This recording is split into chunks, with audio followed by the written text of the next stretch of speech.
numbers of hours watched. She then creates a histogram to help illustrate the overall distribution.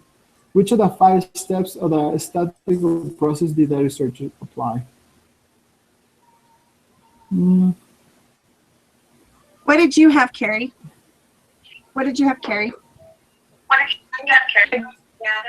The data. And I did as well. Yeah, I put down describe the data as well. Do you concur, Alan? Yeah, I do.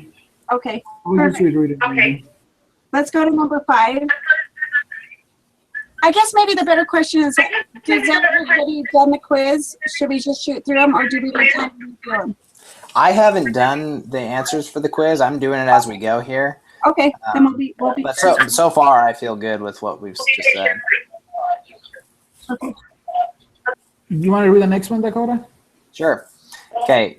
Mumbai, India is a quickly growing city of importance in its own country as well as the global economy. A marketing research firm has been asked by a prominent fast food restaurant to help determine if the citizens of Mumbai would support this fast food business. From a list of all registered taxpayers, 2,000 names are randomly selected. Each individual on the list is mailed a brief questionnaire. The researchers receive 1,049 responses. The population is... I said the citizens of Mumbai. Okay. Yeah, that's the answer. I suppose it is. So if that's the citizens of Mumbai, then what would the 1,049 people be? Would that just be the subjects? I think so. So my understanding is the population is everybody you're looking at. Okay. And then the subjects are the actual people who participated. Gotcha. Yeah, that sounds... If I'm understanding that the right way. I think that sounds right, yeah. I'd go with it. What do you think, Carrie? That's kind of how I understood it too. I put the citizens of Mumbai. Because I just figured that was the population. That was the group that they were determining, or the study was on. So that was kind of confusing me a little bit. I decided, the citizens of Mumbai looked best. So. Perfect. I think we agree then. There. Yeah, so I think we agree. Agree, the citizens of Mumbai. Yeah, because that was like the question from the quiz, the preparation quiz, right? Where they were asking like almost this question, and it was kind of like a tricky question. Okay. I actually got it wrong, but yeah. Okay. And then, okay, question 7. If you guys want to read through that, I guess you can read it to yourselves. I came up with quantitative. Oh, I missed 6. What was the answer you guys chose on 6? Study's not showing the... Oh, sorry. I skipped one. I meant number 6. You know what? 6 is the same one. It's the only difference is the sample. And I think that's the 1049 people, like we were just saying before. Yeah. Yeah, I definitely say that's right. Okay, that makes sense. The nice part is we get to take this quiz twice. Yeah, it's nice. Can we? Definitely good.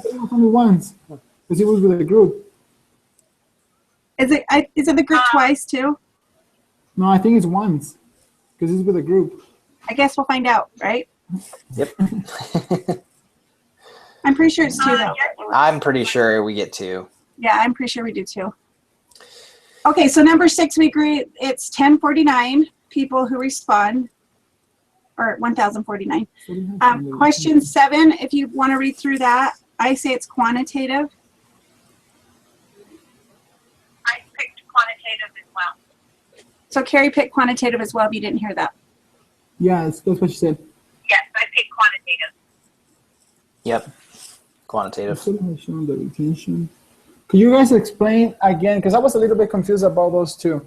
Because they were saying like quantitative has to do with numbers. Yep. Right. And the categorical, it has to do with like, but it says like categorical is like jersey names, and that has numbers too. So I was confused with that. So it's it's placing into categories like freshmen, sophomore, juniors. They were saying that jerseys count because jerseys isn't actually representative of a number. It's more symbolic. You can't add a jersey number. Right. It wouldn't change the the experiment or the observation at all. So a jersey number is just a thing. It's not an actual number. It's representing something. It's not actual. It doesn't have a value. Yeah. Okay. I think that looks good. Quantitative. That sounds good to me. Okay, go ahead and read through number 8. And this I felt was a good example of categorical. Okay, I can read it. Studies have shown that retention of classroom material can drop as low as 58% within 15 minutes of class and within 44% after the first hour after class. This forgetting curve continues so that within 6 days, only 25% is remembered. How can a student conquer this forgetting curve? The researchers in this study claim that constant reviewing is important. Suppose your teacher wanted to test this and invited you to participate in a study where you were asked to review a specific material 15 minutes after class for 10 minutes, an hour after class for 10 minutes, and then again 2 days after class for 10 minutes. After the 6th day, your teacher asks you if you feel confident that you have retained at least 50% of the material. He then records your responses as yes, no, not sure. What type of data is your teacher collecting? Definitely categorical.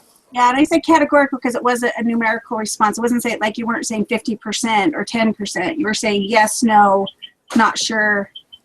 You've got 3 categories. Right. And they have no numerical significance. Yep. I agree. Carrie picked categorical as well. I can't talk. Okay, that's fine. Okay, perfect. I'm So starting to get it. perfect. Okay. So 9. I can go ahead and read this. Yeah, go ahead and read that one. Question. So it says, studies have shown that retention of classroom materials can drop as low as 58% within 15 minutes of class and within 44% of the first. Oh, so it's basically the same thing here. The researchers in this study claim that consistent review is important. Suppose your teacher wanted to test this and invited you to participate in a study where you were asked to review specific material 15 minutes before class for 10 minutes, an hour after class for 10 minutes, and then again 2 days after class for 10 minutes. Your teacher also selects a group to give no review to the material over the 6 days. This group is called the... I said control group. Let's see. What did I you? did as well. Carrie said control group as well. Yeah, that seems right. It says your teacher also selects a group to give no review. Yeah. Selects a group to give no review to the material over the 6 days. This group is called the control group, because they're the ones that are not getting the treatment, right? So the group that it's referring to is the group that has no review. The placebo, right? They're not able to review the material over 6 days. Is that the group we're talking about? That's what I assumed. Yes. Okay, it was just kind of worded weird, but yeah, if that's the case, I would say control group for sure. Okay. That's what Carrie said as well. Okay. Perfect. Okay, so if you want to go on to 10. 10 I wasn't sure about, so I left it unmarked. So. Okay. And also asking people what Oh, I think it's okay because the difference. So you've got 2 different things to consider. You have experimental design, and then you have observational study, something like that. Experimental design, you're actually changing variables and you're setting variables up specifically to your experiment. Whereas observation is you're not doing anything, you're simply observing. So for 10, I believe it's administrating the tuberculosis vaccine to one group and giving the placebo to another. Well, then I think that's what it would be as well. Definitely. Because the other ones, you're simply just observing, nothing's being changed. Okay. Yeah. Carrie, Carrie, what do you think? I did the administrating the tuberculosis vaccine. Okay, Carrie concurs. So, Awesome. okay, perfect. So number 11. I think it's many randomly selected workers in each of the several working districts of Mumbai. That's what I said as well. What did you say, Carrie? I put every 10th worker that you meet as you travel. So Carrie put every 10th worker you meet as you travel the streets of Mumbai. What would be the best sample? The reason that I picked, go ahead, Dakota. Oh, so I was going to say the many randomly selected workers in each of the several working districts, just because it's the most randomly selected. For me, it almost seems like it's kind of like a simple random sample, and that's the best one. Well, and that's what I thought too. And the other thing is, and maybe this is just a girl thinking, is not everybody walks the street. Yeah. You know, you wouldn't get a good population. What if some people drove the subway? What if someone drove a car?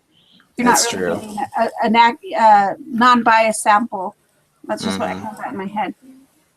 Yeah, unless it's like randomly selected workers in each several working districts of Mumbai. So, like you said, several districts, and like if you're just like traveling, you probably won't go to like the poorest areas, you know. Mm-hmm. So, what do you think? It wouldn't be the second one. Yeah, I think so. So you agree with the many random selected workers in each of the several working districts? Yeah. Okay. Okay, Carrie agrees. Awesome. So, okay, perfect. Awesome. Okay, number 12. I can go ahead and read that. It says, you want to become the next Jonas Salk and produce a vaccine that will help cure children of respiratory syncytial virus, RSV. You test the vaccine and compare it to a placebo and randomly choose one group of children to take the vaccine and one group to take the placebo. What or who are the experimental units or subjects? Well, it would be the children, right? I said the children as well. Because that's who is going to be receiving either the vaccine or the placebo. So Carrie said the children as well. Yeah. So the children is right because it's children. Okay, so do we all agree? The children. Yep. Okay. Yeah. Perfect. We said Right, children, right? Yes. Okay. Let's go to 13. Okay. It says it's the same question. But That's right. What are the treatments? So the treatments is the vaccine and the placebo. Yep. That's what I got. Is that the same for you, Carrie? Did you guys say vaccine? You guys cut out. Yeah, the vaccine and placebo. Yep, I agree. Perfect. Awesome. Perfect. Okay, we all agree. Ooh. Okay, number 14. Yep. Should I read it? Yeah, Go go for for it, I guess. Okay. In 1992, the U.S. government supported a study that was 4,608 low-income families to move to less impoverished areas. They distribute vouchers and provided various support systems. The researchers wanted to determine if getting people out of poverty neighborhoods would reduce the poverty levels of the U.S. citizens. The low-income families were randomly assigned to one of the following three groups. One, the MTO low poverty vouchers group, which received Section A certificates of vouchers. Is that how you say that? Vouchers? Voucher.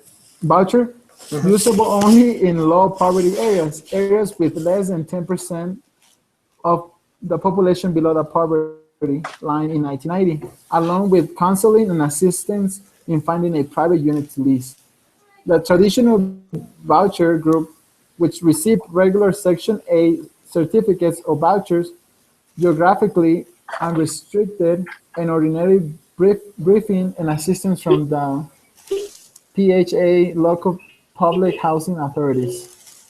The control group, which received no certificates or vouchers but remain eligible for public or project-based housing and other social programs to which families would otherwise have been entitled. The study was observational study, experiment. It was an experiment. Sorry, that was a lot of reading. I said Sometimes I, experiment as well. sometimes I have a hard time understanding myself. So if you guys don't understand me, I understand.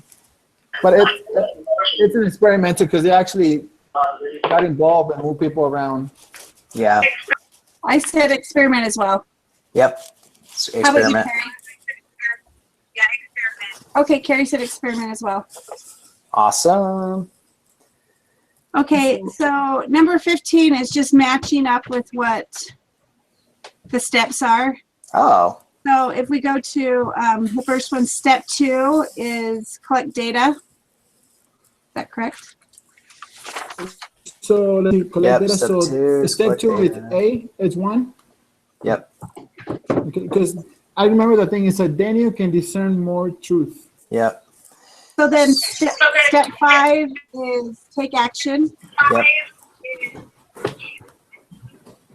And then step 4 is make inferences. Step 4, what is it? Describe the data, right? Make inferences. Make inferences. Correct? Is that correct? Step 1 is Yes. Yeah, it is. Make design the, so step 1 is design the study, right? So hold on, you're getting me confused, Alan. Let's go in order from the beginning again.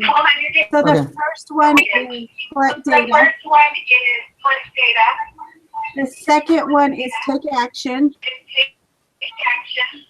The third one is make Third inferences. one is inference. The fourth one is describe data. And the last one is design the study.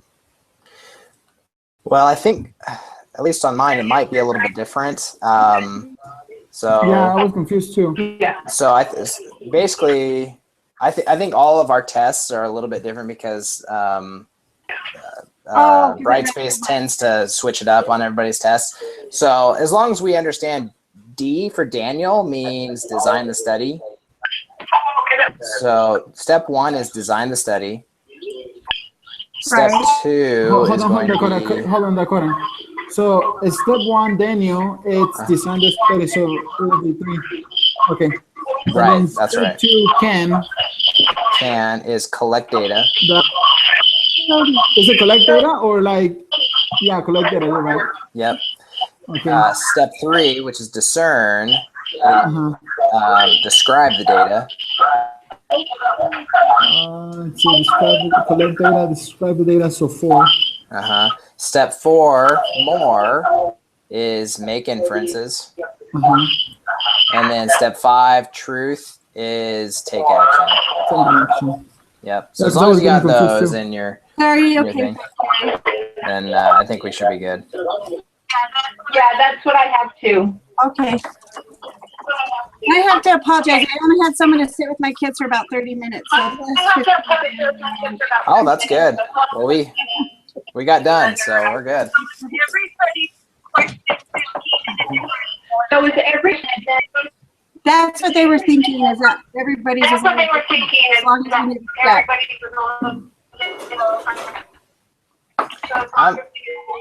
I'm going to go ahead and submit it and see how we did. Yeah, let me submit it and see what's going on here. See if everything's right. And it looks like we got 100. Yep, we're good.